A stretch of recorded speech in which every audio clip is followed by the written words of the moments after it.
I mean,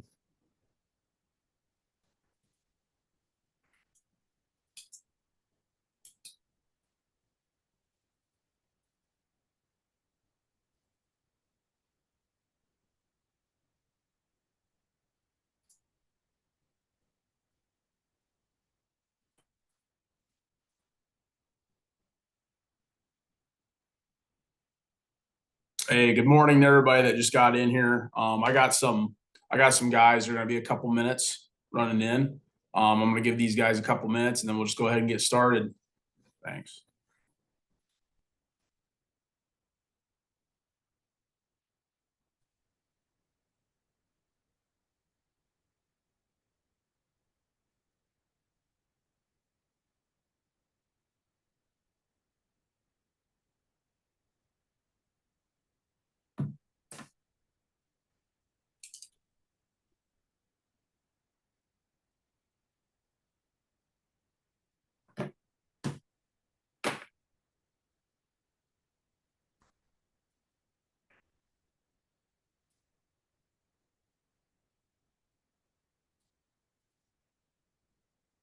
Hey, there's a couple names I know popping up.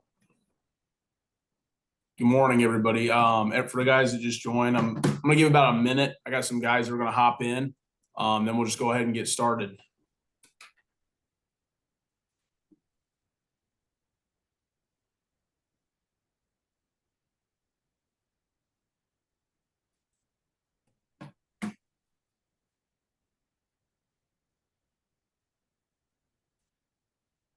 All right. Well, it's a couple minutes after. I'm going to go ahead and get going. So to start off, so my name's Trevor Froling. I work with CommonGround Insurance Group. I go around and I work with our farmers and insurance agents to educate them on the margin protection plan.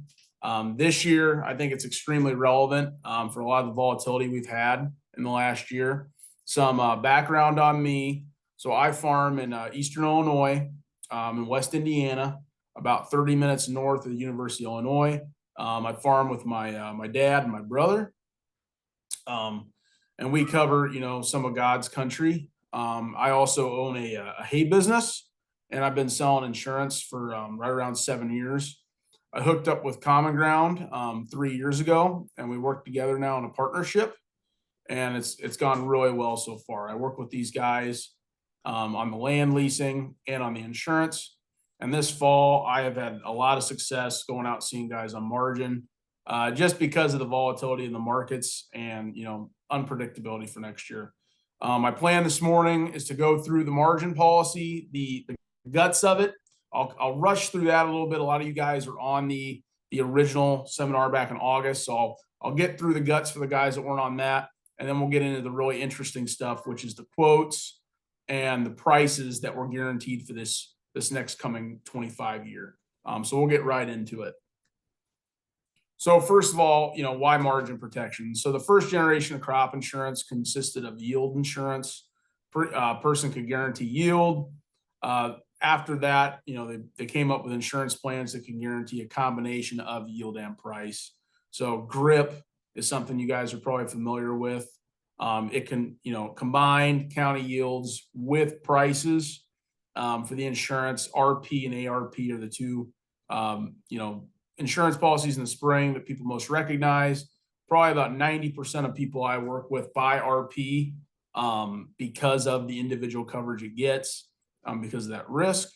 And then the third generation of crop insurance is what we're talking about today, which is margin protection, right? It encompasses yield, price, an extra pricing period, and input costs. So an indemnity is calculated on all four of those different facets, and we're going to cover those this morning. So first of all, what is margin protection? So margin protection provides growers with an insurance product that protects against the expected operated margin, the difference between expected revenue and actual revenue minus specific expected costs. So margin takes into consideration changes in crop prices and yields, and the changes in the prices of those inputs used to grow the crop, which we're going to cover here in a little bit. So the concept of margin protection, this policy has been available in most Midwest states since 2018. which is when I started, selling this policy and really digging into the guts of it. The price discovery period for this policy just ended. So it's between August 15th and September 15th. And we just got down to that threshold and got our numbers set for next year. MP, margin protection, and RP use the same harvest prices. So we're all betting against the average in October, just like our 2024 grain. We're betting against the average of the December corn contract and the November bean contract. The average in October is what we're betting against on our crop insurance. So margin protection is area based. It's covering a county at the county level. The difference between this and an ARP is it works in tandem with your RP. And we'll get into the premium credits and all that you can get with it. But essentially this works together with your individual insurance. So the same expected county yields are used for this, ARP, ECO, and SCO. They're all using the same county number. We're just getting a different pricing period with margin. So margin offers coverage levels from 95 to 70% and a protection factor from 0.8 to 1.2. So what that means is you can get the deductible, from 95, a 5% deductible down to a 30% deductible on the coverage for your bushels at the county level. And then the protection factor is your payment.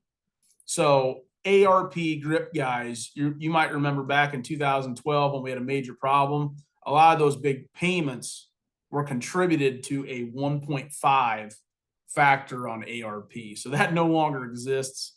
They've nixed the 1.5, but margin does give you the ability to buy a factor of 1.2, which means you essentially get 20% more than you're supposed to get.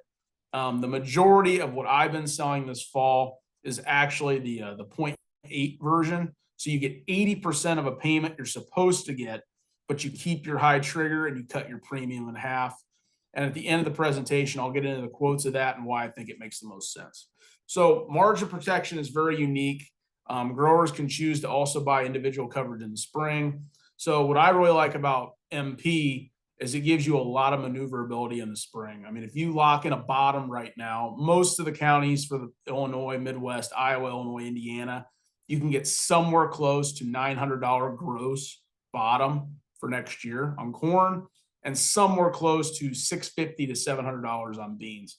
So if you have a bottom at $900 on corn, and then on your RP in the spring, if our prices stay where they are right now, which is right around 410, a person, even with a 220 APH, your guarantee on corn is not going to be much more than $750 per farm. So it's about a $150 gap between the fall insurance and the spring insurance for about the same cost. I would predict, because of volatility and these insurance companies taking a bath last year, that the premium in the spring may be very similar to the premium on this policy that I'm going to show you. I just think there's a lot more value there in terms of guarantee because the number is so much higher. So we're getting on MP the premium. We're getting a greater of this fall and next fall on the guarantee. So this fall, we have a price set, in the last month. We're getting the higher of the two numbers. So we're getting the higher this fall and next October. So if there was a major problem, not only do you have the higher deductible on this policy, but you also get the benefit of having that higher price next October if there's a major problem somewhere. So prior to the sales closing date, which is September 30th, so just about 2 weeks away, the RMA has to release expected county yields. So those are all out now. Our projected prices, those have been set. So our projected price for 25 on corn for margin is $4.40. On soybeans, it's $10.42. So those are set right now for 25. We're also getting our expected cost set up and our margin calculation. So this policy is taking inputs. The price of those inputs on the Chicago Board of Trade, DAP, urea, potash, we're getting those prices set right now. They're betting against the month of April next year on the majority of those. Some of them, like interest, and we'll get into these different inputs, but interest, for example, is something we're betting on for next fall. So we just had the Fed came out yesterday and announced the biggest rate cut in the last 5 years since before COVID, and it was 0.5 point. So that's going to have a major impact moving forward in the next year. I don't know how many more times they'll do that. Very convenient. They do it right before a November election. But yes, they did announce yesterday that there would be a 0.5 point cut for those of you with a variable rate operating note. So after harvest, the RMA has to release final county yields, our harvest price, and our harvest cost. So we'll know next October what our price is. And then on the final county yields, those county yield numbers come out with all the other ones.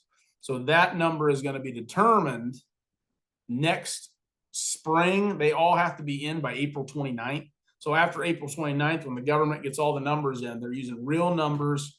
They used to use NAS yields, which were the surveys you guys might have gotten. But as of today, they're using actual production numbers, which is pushed back those payments because they have to get the actual numbers in. But those are all have to be reported by April 29th to the crop insurance companies. So the harvest margin calculation, essentially we're getting, yield times price, and then we're taking off a difference in inputs between now and next spring and April, and then interest later in the year. I'll get into some more, calculations on that and how that's figured. But I'll show you guys some of the inputs. So understanding these expected costs, what we're betting against in terms of these inputs and what makes this policy a lot different. So the costs on corn include diesel, urea, DAP, potash, interest, and other costs, which would be machinery, equipment costs, rent. There's a calculator for those that I can show you guys on an individual level, how those go into an indemnity payment. But all these prices have been set right now through the Chicago Board of Trade and other things for next year, and we're betting against next April, and I'll show you where those come from. So this is the inputs on corn. It shows every input and where they come from. So you can see diesel, interest, DAP, urea, potash. It's showing, that pricing period, August 15th to the middle of September, and then where they're basing it off of. These are the corn numbers. There's a couple extra on corn because there's more inputs on corn. And then these are the inputs on beans. It includes just diesel, interest, DAP, and potash. And then it's really simple because it's just betting the 3 that are set now against next April. And then after that, it'd be interest later in the year. So let's do a year in review, Iroquois County. So this is my home county, Iroquois County. I bought a margin policy myself last year.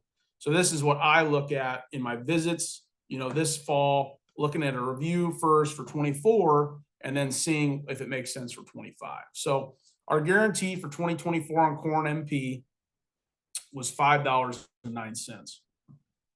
The expected county yield for Iroquois County was 197.7. I had a 95% trigger, so a 5% deductible. The expected county yield times that price, my guarantee per acre was $956. Now on soybeans, my guarantee was $12.95. Our expected county yield was 61 bushel. I get 95% of that number again. My guarantee per acre going into the end of 24 is $751. Now the current price of December corn today, as I looked at it, 30 minutes ago, was $4.09. Now I go out and I've been scouting corn, doing yield counts. I think the county is going to come in somewhere around 220, which is about 25 bushel better than our county average. We've been really fortunate this year. We take our 409 price times an actual county yield of 220, which is an estimate, we get $900. Now, if the county average 220 at 409, there'd be a $56 gap between my margin policy and my actual revenue in the county. It would trigger a $56 payment at the 1.0 level on the factor. Now on beans, it actually looks a lot better to me. So on beans, we have a 24 price right now sitting around 1019. I would think the actual county yield for Iroquois County is going to be about 10% better than the actual guarantee, which is 66 bushel. So you take 1019 times 66 bushel, that's $672 for an actual county revenue. That would be a difference of just around $80 between the guarantee on the insurance and the gap on the actual revenue, which would trigger an $80 payment at the county level, and that would be at today's prices. So let's look at RP in comparison. So if I'd have waited spring, bought up on the RP, skipped MP, how much different would it look? Well, on corn, I figure a 210 APH and a 466 price was our spring price for 24. So that's everybody's. We have a $978 number. Problem is we only get 85% of that number. That's $831. Now, if my corn made 220, if I'm at the county average, and my price was $4.09, the price is today, that's $900 for my actual revenue on my farm. I would be $70 away from triggering a payment at the 85% RP level. So it's a difference this year of $70 on the RP side and $56 on the MP. So it's about a $120 swing on guarantee difference. Now on the beans, I figure my beans out walking them. Some of them are short. Some of them look pretty good. If they average 65, our spring price was $11.55. That's 751 at 100%. I only get 85% of that number. So my trigger would be $638. Now I figure, my beans hopefully make 68 bushel. That's what I figure for an average. Times today's price, which is 1019, that'd be $692 on the actual revenue. So I'm about 55 bucks away from any kind of indemnity on RP at the 68 bushel level at today's price. It's about an $80 gap on the MP. So between the MP and the RP, I got 80 and about 60. It's about $140 swing in guarantee difference between the fall insurance and the spring insurance. So that's the equivalent of what it was for 24. The reason I make sense for 25, I'm going to get into it, but I think, we can have a very similar position next year. So why do I think it makes sense for 2025? So as of today, December 25 corn is trading 38 cents higher than 24. It's right around that 450 mark, 448 when I checked it this morning. The guarantee on corn for margin protection for next year is $4.40. The guarantee on soybeans is $10.42. So the price today, when I checked it for 24 beans, it was around 10.15. But our locked in number from August to September on beans was 10.42. Now, the expected county yield in each county, I've yet to see one that dropped. They've all went up, and some of them very significantly. So we'll be taking a big jump in the county yields, and we're adding years just like that. We're taking years that we had really, really good crops and getting rid of crops that weren't very good. So it makes sense it's going to go higher. So not only do we get a price set for 25 that doesn't really exist because of the time factor, but we're also adding yield that wasn't previously there because we're getting rid of some lower years. So the input factor of this policy could see a large benefit to indemnity, a global problem this spring with input prices. I just had my seed meeting last night. Those guys were acting like seed's not going to get any cheaper. Some numbers maybe, but they were acting like that's not going to be a big drop. I've already been talking to guys about anhydrous for this next season. It's looking to me like it's $100 more in my area than it was last year. So how do I feel about inputs? I don't know. I know if commodities drop going into spring, is it likely the inputs go with it? Most likely, because that's the only way they're going to sell anything. But I just know if I can buy a policy, a subsidized put by the government that's helping me, if those inputs go up for any reason, whether it's a war somewhere or a shortage, I think it's a good idea to do that. A big reason I think margin makes sense is you get 3 pricing periods instead of 2. So when you wait till spring, you're getting one number in February. That's your guarantee. It doesn't matter what the number is. You're getting assigned a average of the December corn and November bean contract for 25. And whatever that is in February is your average, whether it be higher or lower.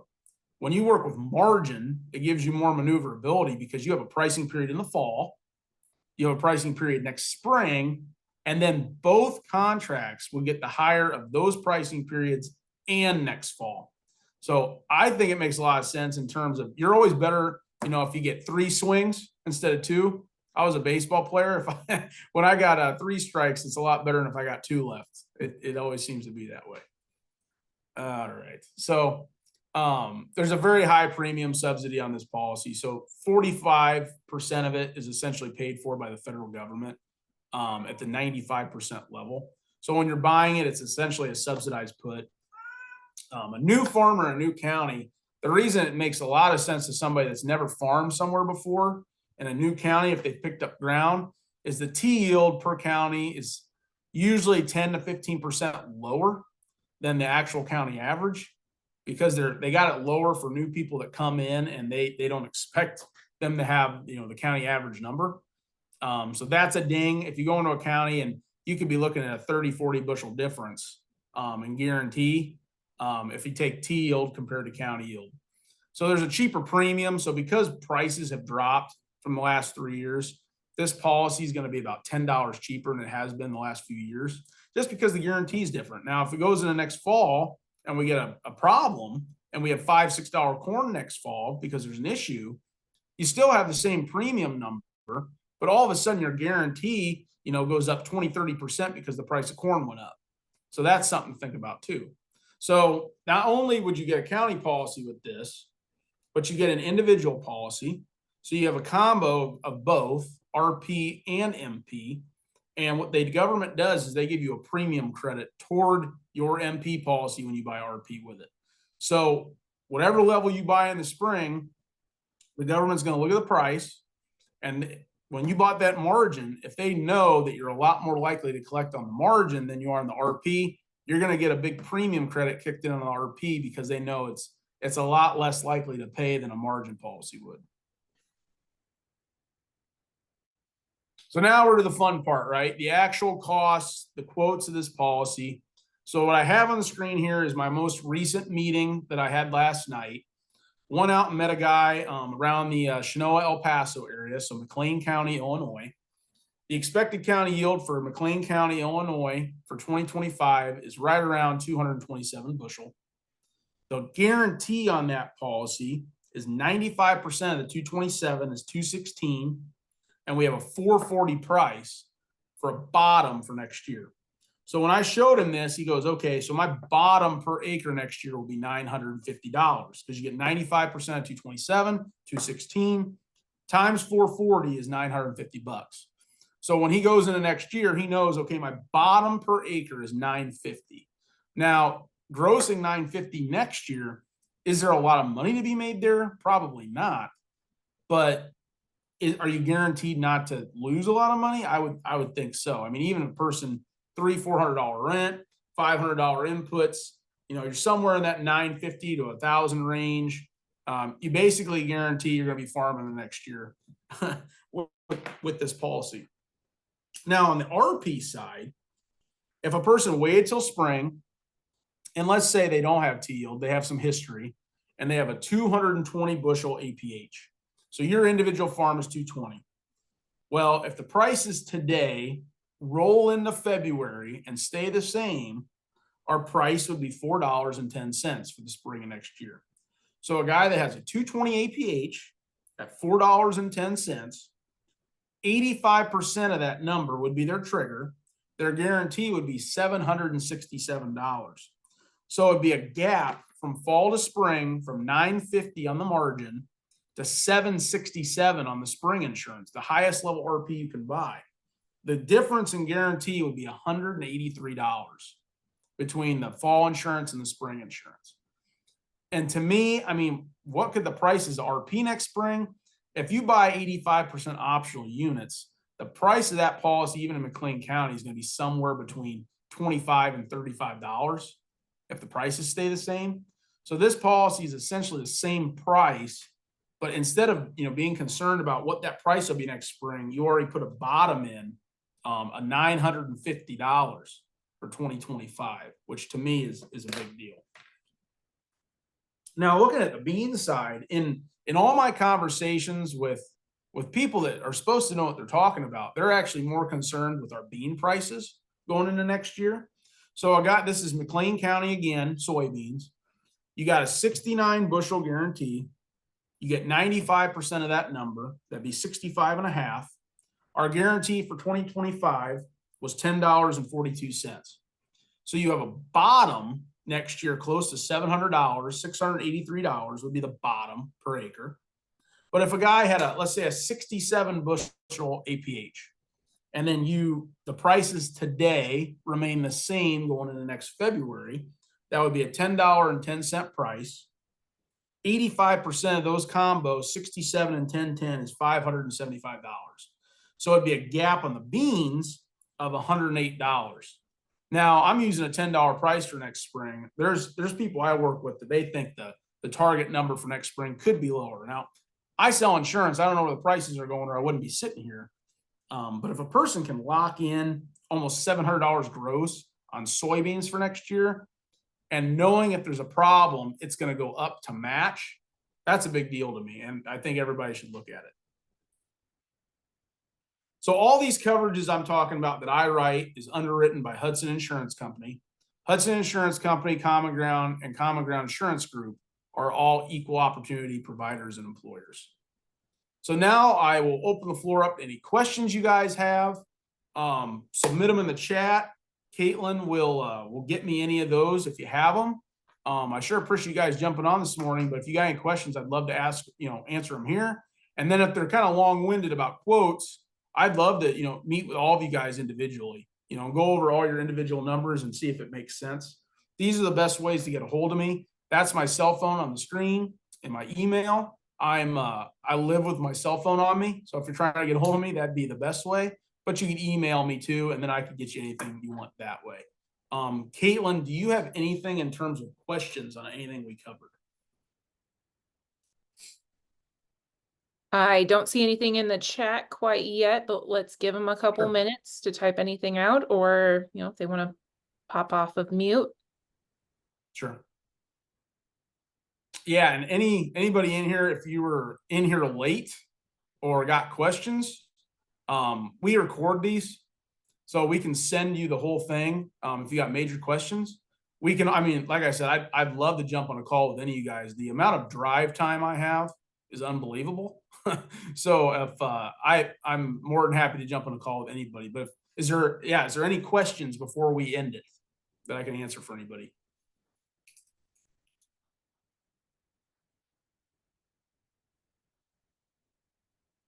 What do you think, Caitlin? You got anything, or are we good to go? We just got a question in. Sure. Adam, we will get a copy of this recording out to everybody. It'll be sent out tomorrow morning. Perfect. Well, listen, guys, I sure appreciate anybody that jumped on with me this morning. I know everybody's starting to get busy. A lot of guys I work with are already in the field. That's what always makes it the hardest about this policy is guys are going to the field. It's our busiest time of year. Big reason why most of you probably never heard about this. Who wants to talk about insurance when they're going out to get the harvest? I get it. I'm right there with you.